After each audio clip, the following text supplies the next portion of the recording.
Hello everyone, Earl Henderson, Primordial Defense. Thank you for watching. I have another Monday quarterback video for you. I'm going to play the entirety of this video without any interruptions, and then I'll go back and talk about things that are going on to better explain what's going on and talk about things that I think that were done right and or done wrong. Without further ado, here we go. Hello everyone, I'm Detective Brandy George with the Mesa Police Department. This critical incident community briefing will provide you with information about an officer-involved shooting that occurred here in Mesa. You are about to see relevant video footage and learn about evidence and police procedures related to this case so you can better understand what happened based on what we know right now. Mesa Police Department conducts thorough use of force investigations. Typically, investigators interview multiple witnesses, view numerous hours of video footage, and analyze a significant amount of forensic evidence. These investigations take time to complete, which means things could change as additional evidence is collected, analyzed, and reviewed. This video will not draw any conclusions about whether these officers acted consistent with our policy until all the facts are known and the investigation is complete. In this video, we will be sharing our officers' body-worn camera videos, as well as 911 calls and any other surveillance video obtained as part of this investigation. We do want to warn you, anytime a police officer uses force, the images and information can be graphic, disturbing, and difficult to watch, and the video may contain strong language. Viewer discretion is strongly advised, especially for young children and sensitive viewers. Hello, I am Sergeant Chuck Trapani with the Mesa Police Department. On February 8th, 2022, Mesa police officers responded to a family fight call in the area of 300 North Sycamore in Mesa, where a mother was reporting her adult son was being confrontational outside her home and was possibly armed with a gun. 911. Yeah, we have my son. We have an order of protection. Hasn't been searched yet. He's talking to him through the door. He claims he has a gun with him, but we don't know if he has like a pellet guns. You know, not real guns, but we don't know. He's an addict. Knocking our lights out. At about 3:20 a.m., officers arrive at the entrance to the housing complex of 302 North Sycamore and locate the son that was reported being confrontational and possibly armed with a gun outside his parents' home. Officers begin to give the son, later identified as 36-year-old Brian Schneider, verbal commands. Here is video footage of one of the officer's body-worn cameras as he arrives at the scene.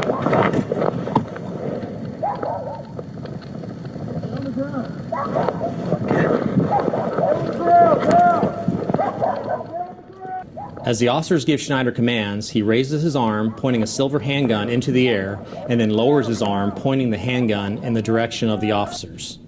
This is when the officer-involved shooting occurred. Get on the ground! Both officers fired their duty weapons, striking Schneider. Schneider then falls to the ground and is later pronounced deceased at the scene. Here is video footage from the second officer's body-worn camera.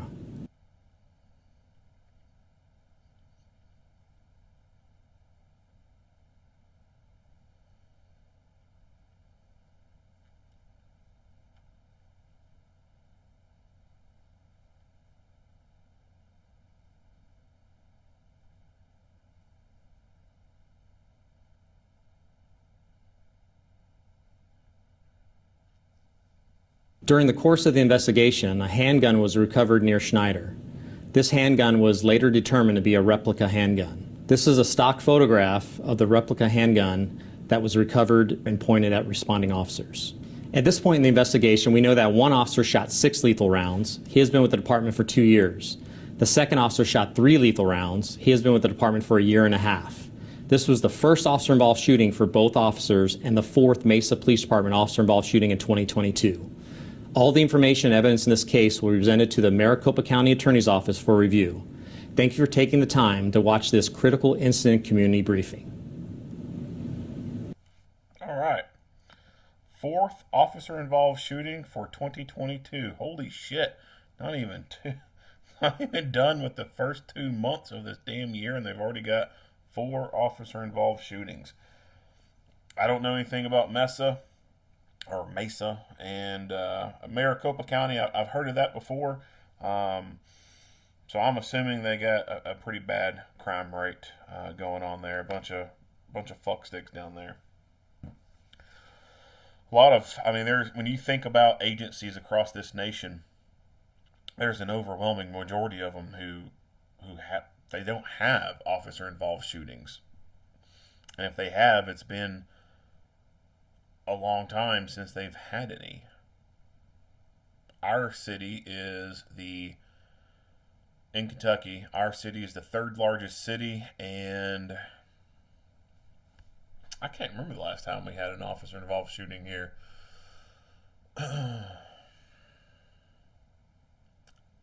And I could be wrong, but I think it was probably either 20 I think it was 2020. We had a city officer who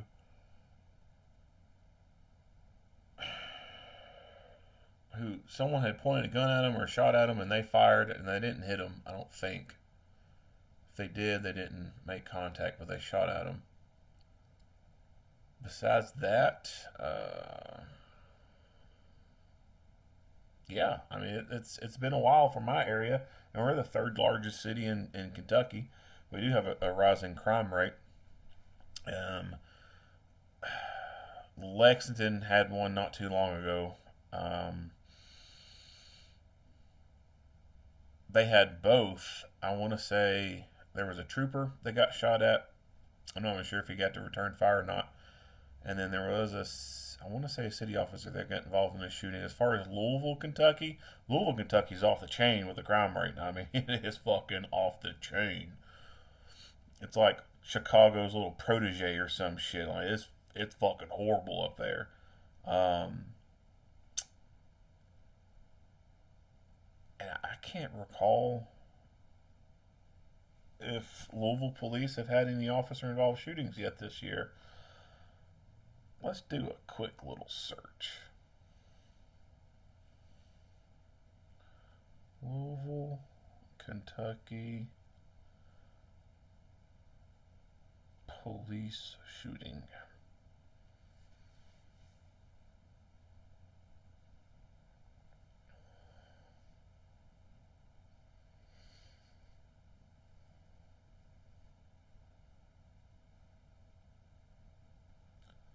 So I see something on January 21st of 2022. Louisville Metro Police has identified an officer who shot a man during a carjacking investigation.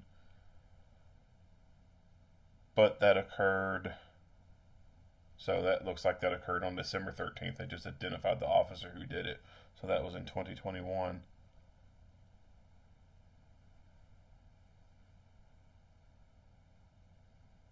Yeah, it might have been even last year that Louisville got involved in a shooting. I can't,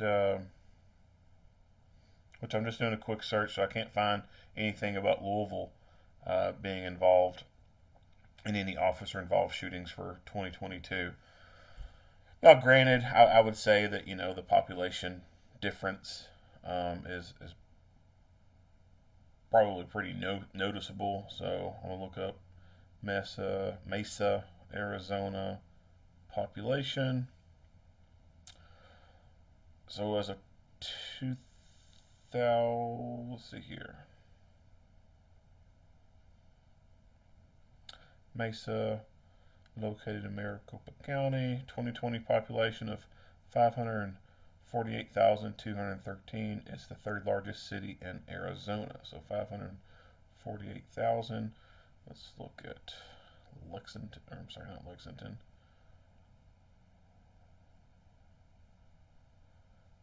Louisville, Kentucky. Population.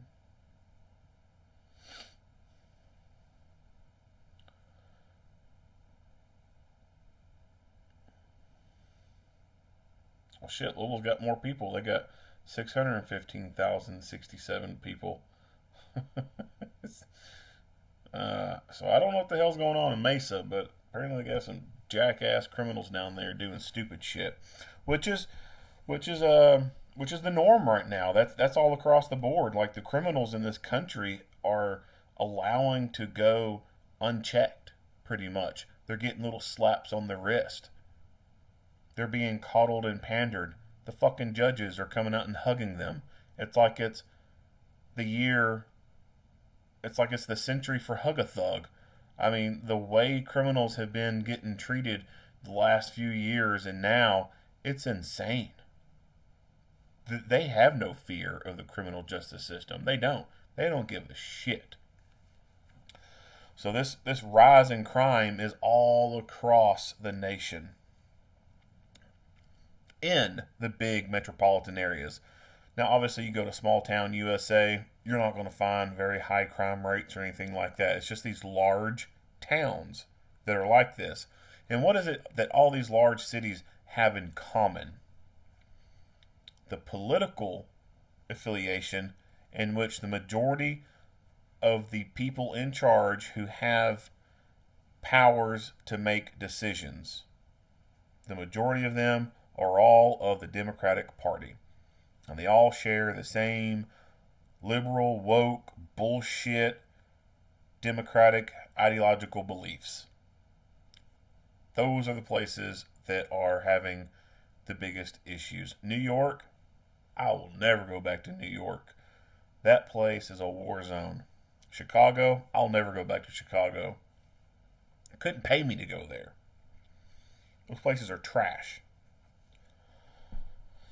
I almost have little desire to go back up to Louisville. The crime is just so rampant.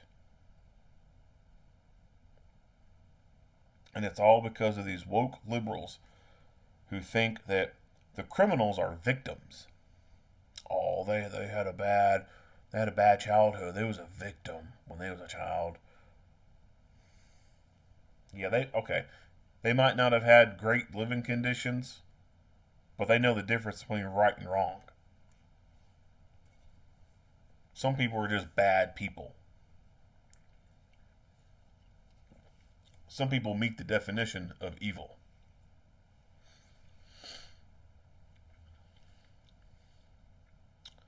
Enough of that rant. Let's go into it.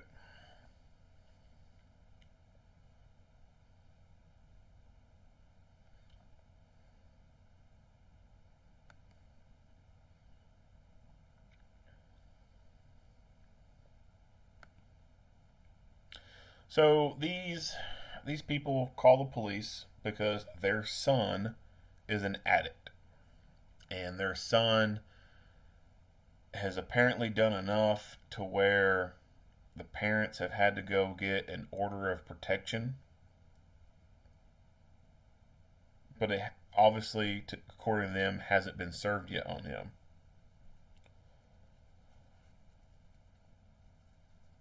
Even if it had been served on him, there's the possibility that he still would have done this. He still would have come to their house with a fake gun.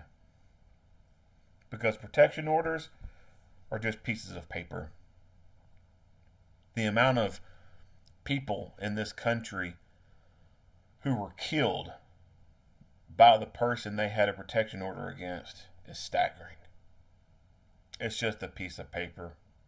It does not offer any real, true protection. The only real, true protection you can get when you have people who are causing problems to you is a gun. A little piece of paper isn't going to do shit.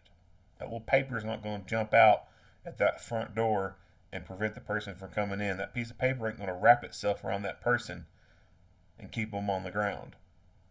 All that paper is something to provide a consequence to the person for doing something they were told not to go do.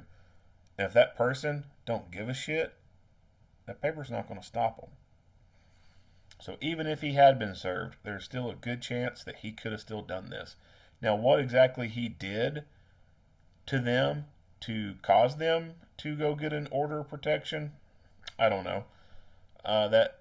Addicts, they can be leeches for their family.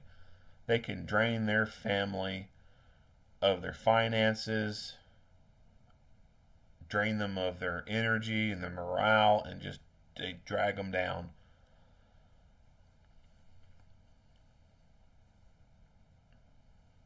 So it's anyone's guess what has gone on between this guy and his parents. And I don't think his parents were wrong to get an order of protection against their own son. Granted, I don't know the details of the situation, but if the son is an addict and has a criminal background and they haven't turned their life around and they're continuing to be a problem,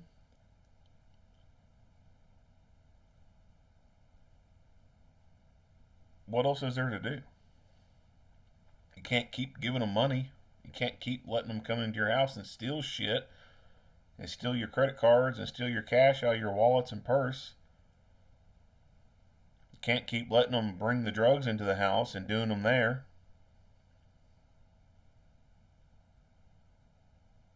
No matter their family connection or not. Now, this is where some people would argue differently. They'll say, well, that's your blood. You should do everything you can for your blood. I get going the extra mile for your own people, for your own blood.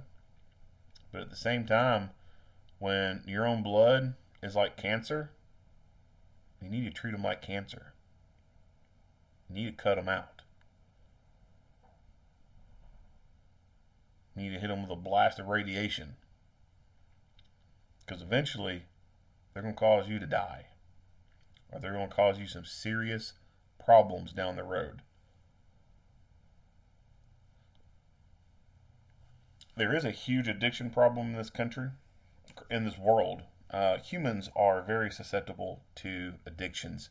It doesn't even have to be hard drugs either. It could be something as simple as Coca-Cola.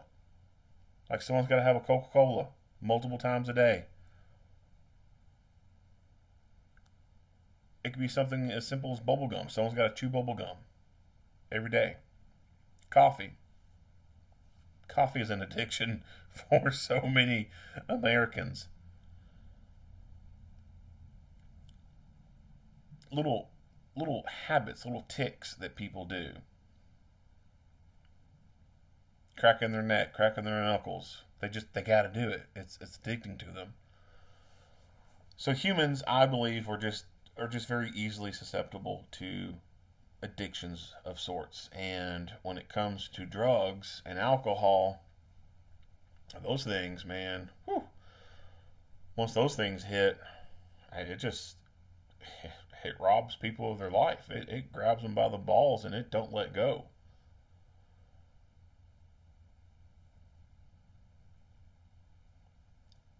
And as long as those people have basically unfiltered freedom, they're going to be able to continue their addiction if it's strong enough. If they're out of jail, they know where to go to get it. If they want it, they're going to get it. There are so many people who relapse in this country, and the bulk of it, the reasoning of it, is because they're too free. It's too easy for them to go get it. There's no one constantly there with them. They're not constantly monitored. The best thing for some addicts is to be put in jail. Unless it's a poorly ran jail and the jail itself has a drug problem. All jails are going to have some drugs to some degree in them. Whether it's dirty staff who are purposely bringing it in and making an extra buck selling it, or because they know someone in there and they're wanting to help them out and they bring it in. It could be from the inmates themselves smuggling it in after being newly arrested, and it was missed during a pat down from both the arresting officer and the jail officer. It could be because a jail has a work crew and they take the inmates out to go do stuff, and they'll clean up the side of the road, and then they let their family know, and then that family member drops off a bag of weed on a road that they know they're going to come up and clean, and then that inmate takes it and sticks it between their butt cheeks, and then when they get back to the jail officers fail to conduct a proper search and they get it in that way. Visitations, if they allow contact visits, if it's talking on a phone through a window and there's no way to make contact or pass anything through, can't do that. But if it's a facility that allows contact visits where you can go hug someone, well, that's an easy way to get stuff in. So almost, I don't want to say every single jail in this nation has drugs in it, but there is a very large number of jails in this country that have drugs in it to some degree. Some are better than others, some are not. So if it's in an area, smaller places are usually better. And I say usually, but it doesn't mean that's a 100% guarantee.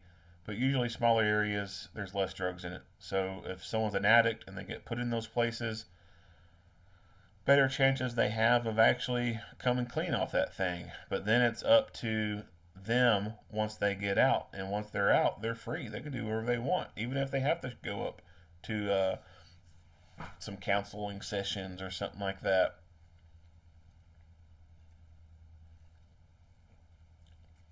If they're released from jail and court ordered to go to rehab, then the rehab facility, if they don't keep them locked in like a jail does, and it can actually physically prevent them from walking away or leaving, then they can just easily walk away and go somewhere and get their fix.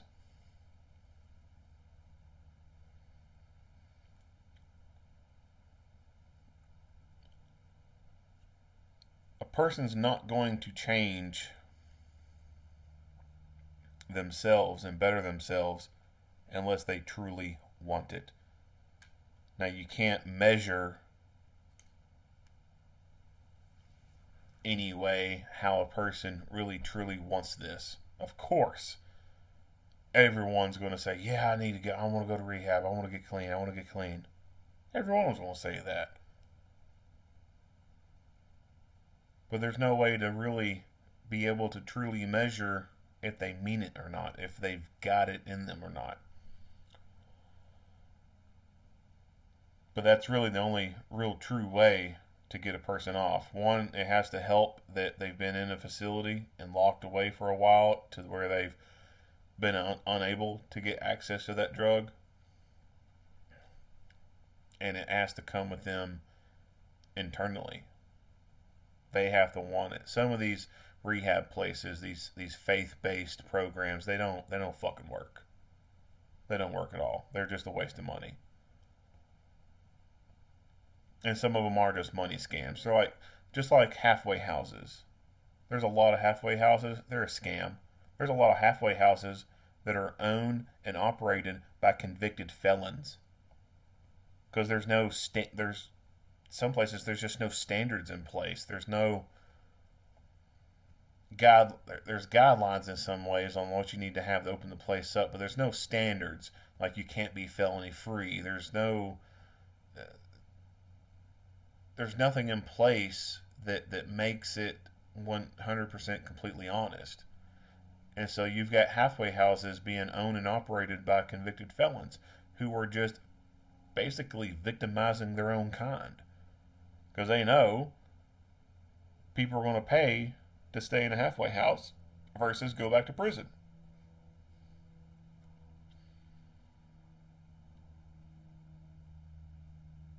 So they don't really care about the people staying in these places. They don't give a shit about them. They just want the fucking money.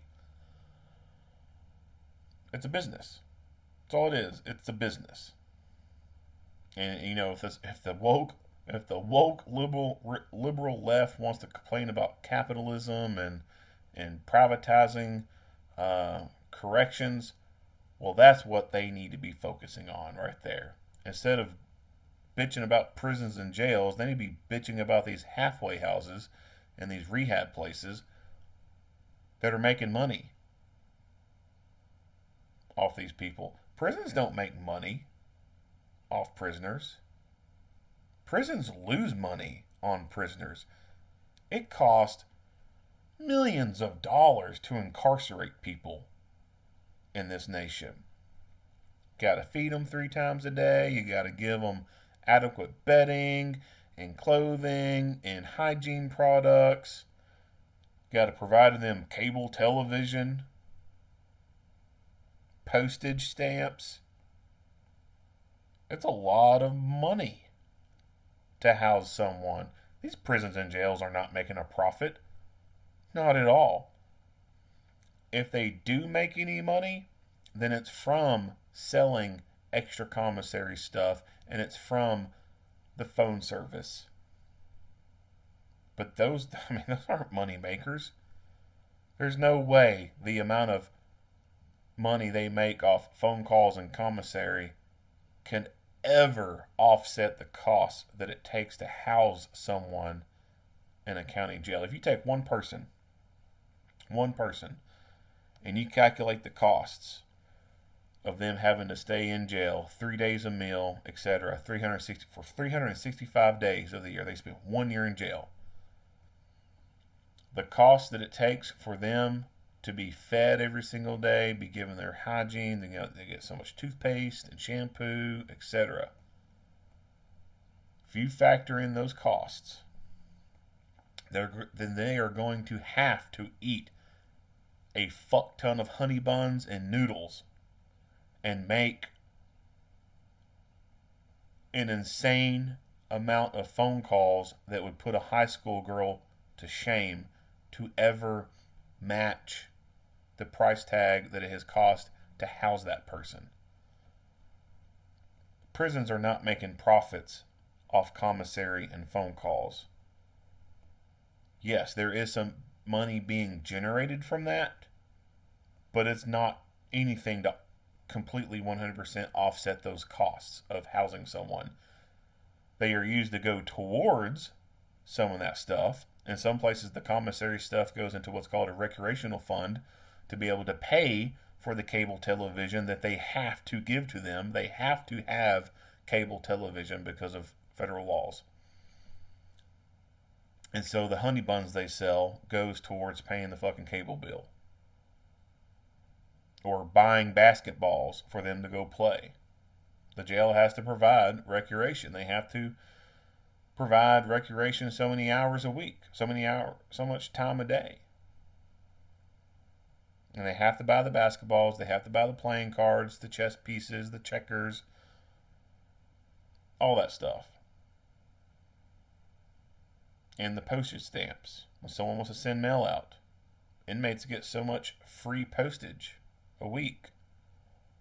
They can buy more if they want, but at a bare minimum, they get X amount for free.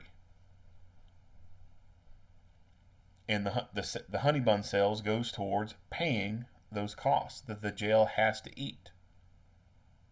Does it 100% cover those costs? Nope, not at all. So I see a lot of people talking shit about for-profit prisons and jails and stuff, and I mean, it's just it's not what they're saying it is. It's not. Like, if you look at a budget for any of these institutions and really study the numbers going in and out, prisons and jails are a money pit. Like, they are burning cash, essentially. The places that these woke liberals need to be focusing on are the halfway houses and these rehab places.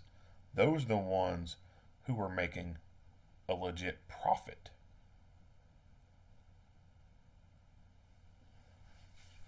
So anyway, what this guy exactly did, I don't know. But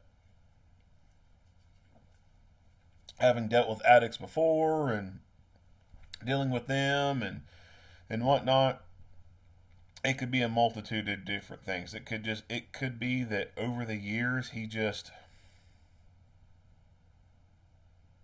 ran them dry with money.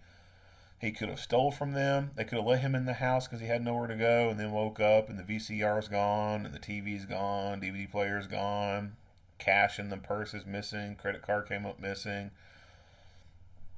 or just the cost of feeding them because they won't go get a job. They just continue to stay high all the time. Some of the questionable people they bring over come over and they start eyeballing things, and then boom, they have a burglary a week or two from someone coming over. Stuff's missing. It can even be the person becoming aggressive towards the family. There are addicts. They're like their own family. They'll turn on them and they'll become violent towards them when that family stops handing them money without question. Because when they stop handing them money, they're getting in between them and their addiction. And then they start threatening them.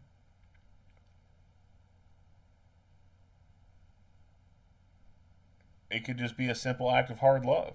Like the family says, they're not going to be enablers anymore. They're not going to be a part of enabling this person to further become an addict. So what exactly went on between the parents and the son, I don't know. But there could be a multitude of different things. And you just can't have this blanket thought process of, oh, they're your own blood, you shouldn't do that to them. No. Some people need to be cut off. Like I said, some people can become like cancer, and you need to cut them out or blast them with radiation. Because if not, they're going to kill you. So he shows up at their house, knocking on the door with a fake gun, and the police respond. Now, right off the bat, cameras as he arrives at the scene. So this first officer, I guess when they get there, they are maybe trying to figure out exactly which one it is. So you see him zooming in, and then you hear the other officer in the background say something, and then this guy starts to get out.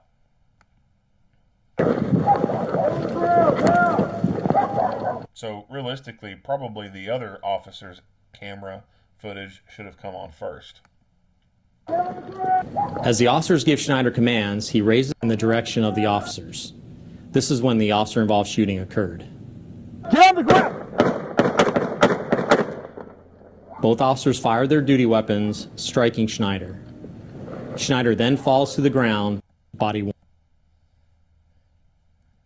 Here is video footage from the second falls to the ground. Officers fire gun, raises his arm, pointing a silver.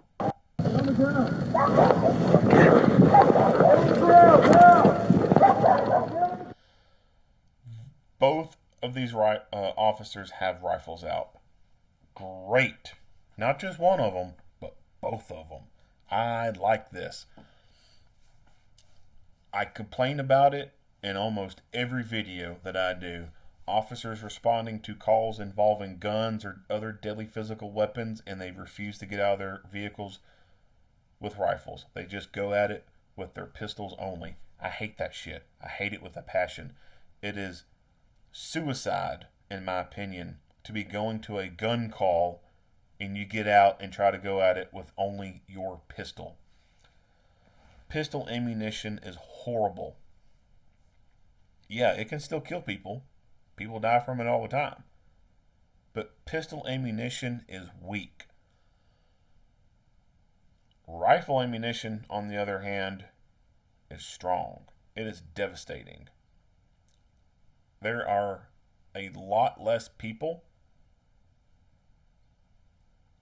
who've been shot with rifle and were able to get back up than there are people who've been shot with pistol and been able to get back up. A lot of people have been shot with pistols and it just didn't kill them and even drop them the first hit. Rifle cartridges, on the other hand, 1 to 3 rounds, they're down for the count. 1 round, you knock their dick in the dirt. Now, does that mean that every single time a rifle is going to drop somebody 1 hit? No. There's also been people who've been able to get back up after being shot with rifle. But those numbers of people compared to people who've been shot with pistols, way lower than pistols. If you know you're going to a gunfight, you need to bring a rifle and bring your friends with rifles. And this is exactly what these officers did. They got out with their rifles because they knew they were going to a call involving a gun. And when you go to a call involving a gun, then that means there is a good possibility you could be involved in a gunfight. If you're going to be involved in a gunfight, you need a rifle. Rifles are fight stoppers. They stop the fight faster and harder than pistols could ever do. As the officers give Get on the ground! video footage.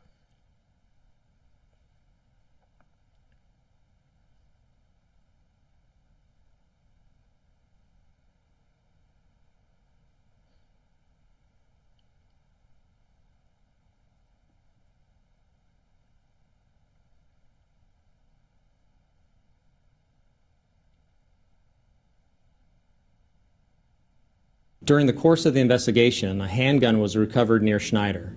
This handgun was later determined to be a replica handgun. This is a stock photograph. So this is just a stock photo, something like from an advertisement or something like that. This isn't the actual photo of the gun that he was holding. Now, although this stock photo has an orange tip at the end, that doesn't mean that the one he had actually had that orange tip on the end still, or that it was still orange. It could have been painted over black or something like that. Even if it was left orange, the distance that he was at, it would have been incredibly hard to notice that, especially at night. And when he has very quickly raised it and pointed it at them, if someone from a distance is going to be pointing a gun at you in an aggressive manner, do you really want to be taking several extra seconds to try and squint your eyes and study at this thing that they're pointing at you and run the risk of them being able to squeeze that trigger and send a round off and shoot you in your fucking face? Hell no. What reasonably minded person would ever say that? Oh yeah, it's fine. Just take the extra time to really look at it and see if it's real. No. If it looks real from a distance and they point it at you, that's it. That's green light to use deadly physical force. There is no waiting involved here. There is no taking an extra 10 seconds to try and squint your eyes and really stare at this thing and try and figure out if it's real or not. As you're leaning your face forward and you're squinting and you're really trying to look at it, boom, you get shot in the face. Can't give people that kind of opportunity. That's suicide. But there are always going to be those stupid woke liberals who say the shit like, well, they could have waited. They could have, waited to see if it was real or not. These people are living in la la land. They really are. I question their intelligence, for one. But I question whether or not they have actual mental illness or not. Like, liberalism is something I think that should probably be listed as a mental disorder. These people actually think that you should wait to look and see if this thing's actually real or not.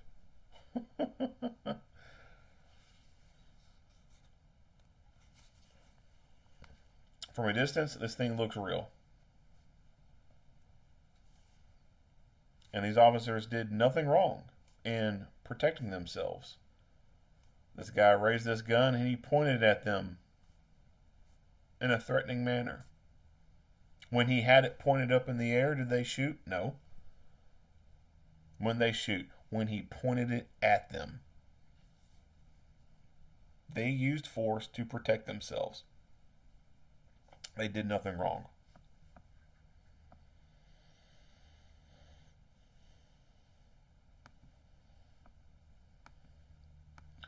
Notice the weapon-mounted light on here. So all rifles should for sure have two things. All rifles should have a sling, and all rifles should have a weapon-mounted light.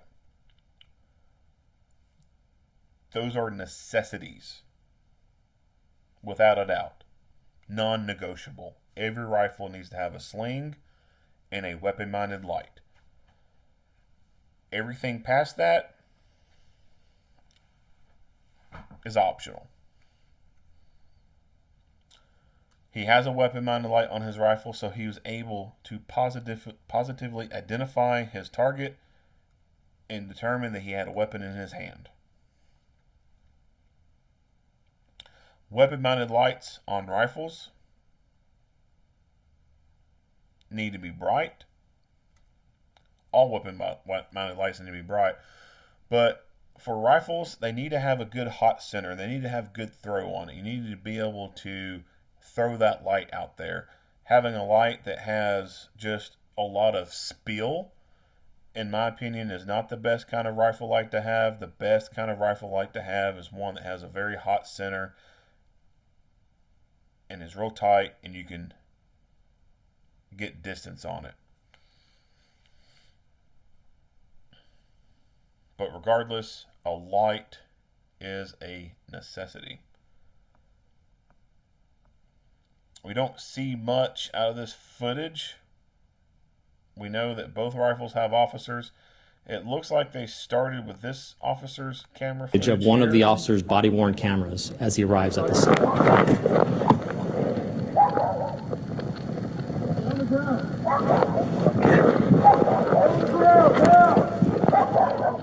And he starts to go around to the front.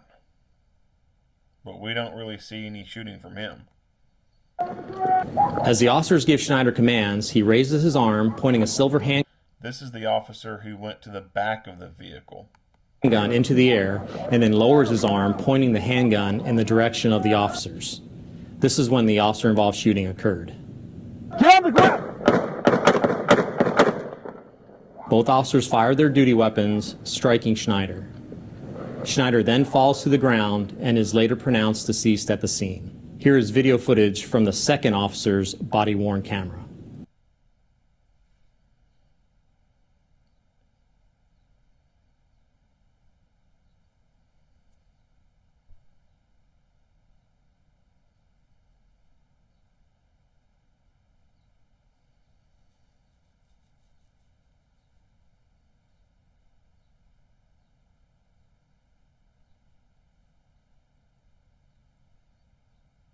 During the course of the investigation, a handgun was recovered near Schneider.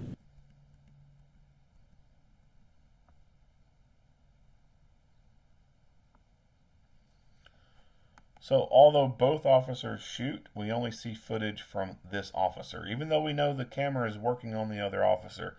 Why they chose not to show the other one, I don't know. I have no idea. I wish they would have included it, but for whatever reason they didn't.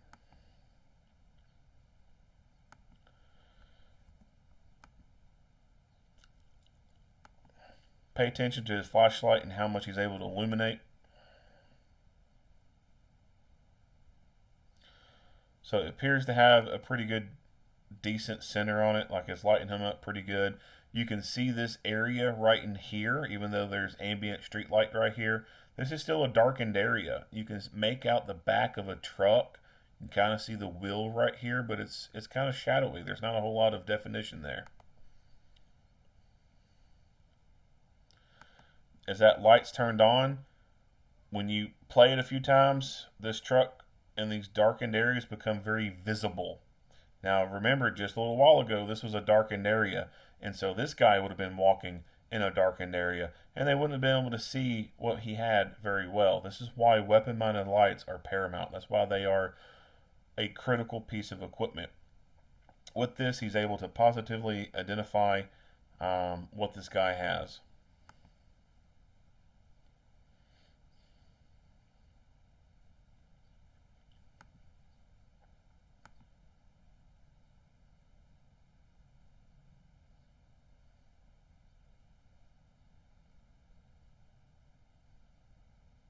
During the course of the investigation, a handgun...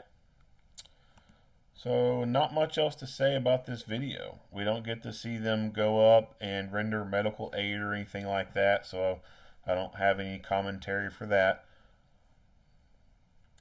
If you like what you hear and see, go ahead and give me a like and a share. If you have not already, hit that subscribe button and stay tuned for more Monday quarterback videos. Earl Henderson, Primordial Defense, thank you for watching.